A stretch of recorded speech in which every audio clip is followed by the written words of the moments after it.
नमस्कार मित्रांनो, इन्व्हेस्टमेंट माहिती यूट्यूब चॅनलवर तुमच्या सगळ्यांचे स्वागत आहे. तर मित्रांनो, आजच्या व्हिडिओमध्ये आपण असे अपडेट बघणार आहोत जे येणाऱ्या वीकमध्ये म्हणजे अपकमिंग वीकमध्ये या अपडेटवर आपले फोकस असायला पाहिजे. तर चला व्हिडिओ स्टार्ट करूया.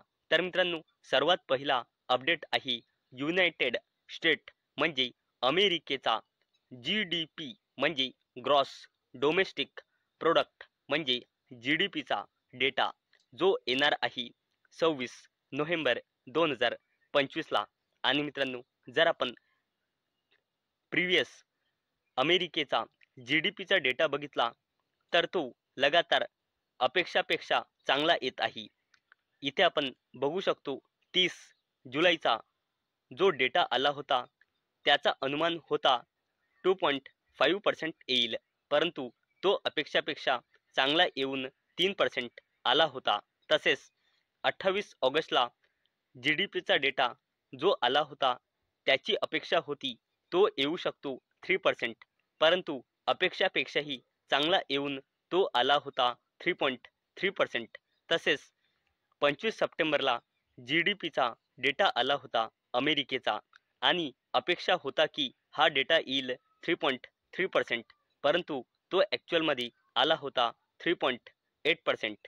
आणि मित्रांनो, आता 26 नोव्हेंबरला अमेरिकेचा GDPचा डेटा येणार आहे. तो ॲक्च्युअलमध्ये कसा येईल ते तर आपल्याला 26 नोव्हेंबरलाच पाहायला मिळेल की फोरकास्टला बीट केले की मिस केले.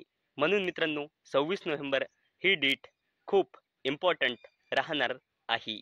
नेक्स्ट अपडेट आहे मित्रांनो, भारताचा GDPचा डेटा फायनान्शियल इयर 2026च्या Q2चा जो येणार आहे 28 नोव्हेंबर 2025ला.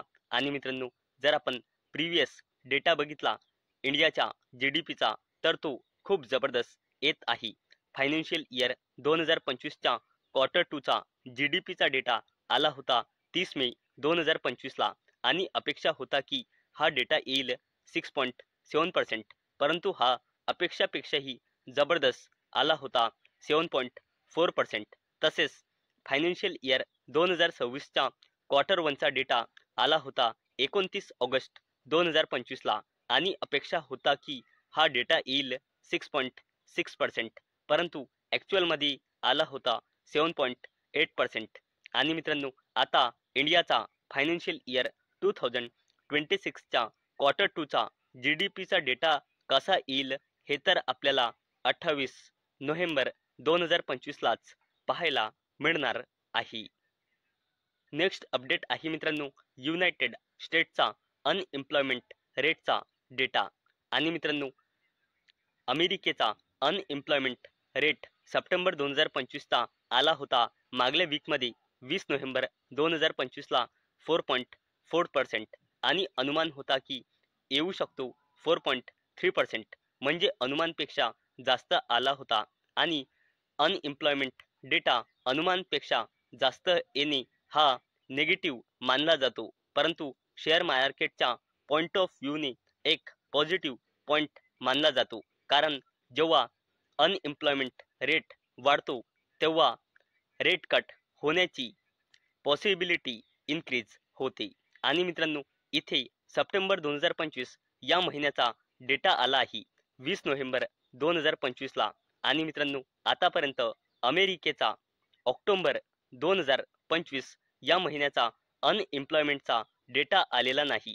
आणि मित्रांनो, नोव्हेंबर महिना हा महिना एंड होण्यासाठी फक्त एक वीक शिल्लक आहे. आणि मित्रांनो, या अपकमिंग नेक्स्ट एका वीकमध्ये हा ऑक्टोबर 2025 या महिन्याचा अमेरिकेचा अनएम्प्लॉयमेंटचा रेटचा डेटा येईल की नाही यावर सुद्धा आपले फोकस असायला पाहिजे, अमेरिकेच्या अनएम्प्लॉयमेंटच्या ऑक्टोबर 2025 या महिन्याच्या डेटावर. आणि मित्रांनो, नेक्स्ट अपडेट आहे अमेरिकेचा CPI म्हणजे कन्झ्युमर प्राइस इंडेक्सचा डेटा म्हणजे इन्फ्लेशनचा डेटा.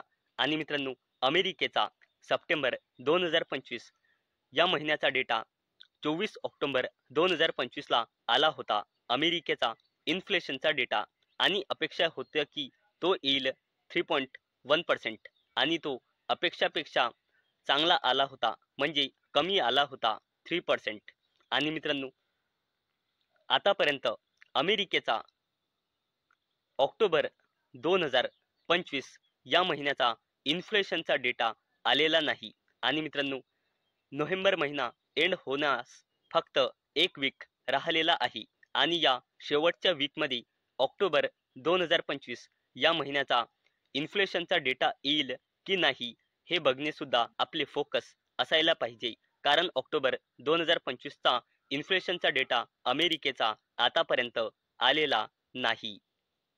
तसेच मित्रांनो, जर आपण IPO बघितले तर येणाऱ्या अपकमिंग वीकमध्ये एकही मेन बोर्ड IPO सबस्क्रिप्शनसाठी ओपन होणार नाही आणि 3 SME कंपन्याचे IPO सबस्क्रिप्शनसाठी ओपन होणार आहे आणि शेअर मार्केटमध्ये येणाऱ्या अपकमिंग वीकमध्ये नवीन 3 कंपन्या लिस्ट होणार आहे. आणि मित्रांनो, जर आपण FIs आणि DIsचा डेटा बघितला तर आपण येथे बघू शकतो, FIs जे पहिले फक्त सेलिंग करत होते, आता ते बाईंग सेलिंग दोन्ही पण करत आहे. जर आपण प्रिव्हियस वीकचा डेटा बघितला तर आपण येथे बघू शकतो, FIsने 17 नोव्हेंबरला 442 कोटी रुपयाची नेट बाईंग केली आहे. 18 नोव्हेंबरला FIsने 728 कोटी रुपयाची नेट सेलिंग केली आहे. FIsने 19 नोव्हेंबर 2025ला 1580 कोटी रुपयाची नेट खरेदी केली आहे. FIsने परत 20 नोव्हेंबर 2025ला 283 कोटी रुपयाची नेट खरेदी केली आहे आणि FIsने 21 नोव्हेंबरला 1766 कोटी रुपयाची नेट सेलिंग केली आहे. आणि मित्रांनो, दुसरीकडे DIs म्हणजे आपले डोमेस्टिक इन्स्टिट्यूशनल इन्व्हेस्टर्स आपल्या मार्केटला सपोर्ट देण्यासाठी लगातार खरेदी करत आहे.